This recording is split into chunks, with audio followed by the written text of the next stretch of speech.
सर्वकर्मफलं श्रीकृष्ण अर्पणमस्तु। ॐ अखण्डमण्डलाकारं व्याप्तं येन चराचरं तत्पदं दर्शितं येन तस्मै श्रीगुरवे नमः।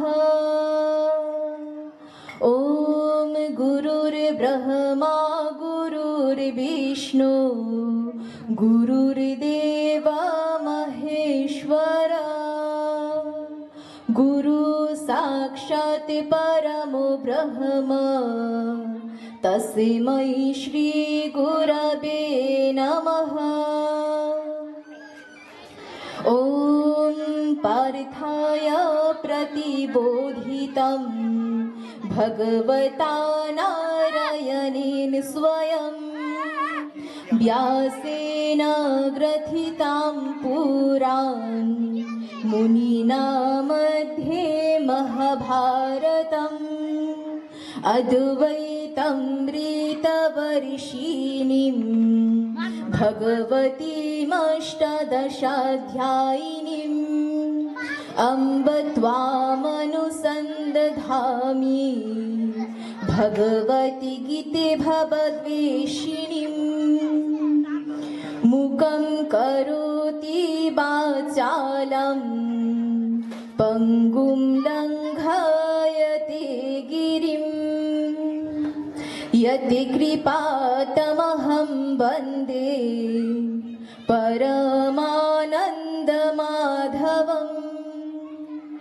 नारायणं नमस्कृत्य नरं चैव नरोत्तमं देवीं सरस्वतीं व्यासं ततो जयमुदीरयेत्। ॐ नमः भगवते वासुदेवाय। अथ श्रीमद्भगवद्गीता षष्ठ अध्याय अभ्यासयोग। श्रीभगवानुवाच। श्लोक नং 35 एवं 36। असंशयं महाबाहो मनो दुर्निग्रहं चलम् अभ्यासेन तु कौन्तेय वैराग्येन च गृह्यते।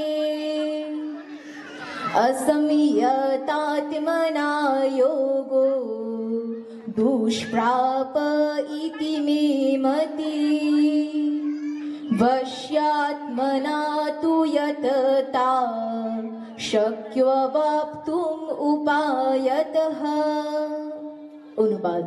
পরমেশ্বর ভগবান শ্রীকৃষ্ণ বললেন, হে মহাবাহ, মন স্বভাবতই চঞ্চল, উহাকে নিরোধ করা দুষ্কর, ইহাতে সন্দেহ নাই। কিন্তু হে কন্তেয়, ক্রমশ অভ্যাস ও বৈরাগ্যের দ্বারা এই মনকে বশীভূত করা যায়। শ্লোক নং 45 এবং 46। तपस्वीभ्योऽधिको योगी ज्ञानीभ्योऽपि मतोऽधिकः कर्मिभ्यश्चाधिको योगी तस्मात् योगी भवार्जुन।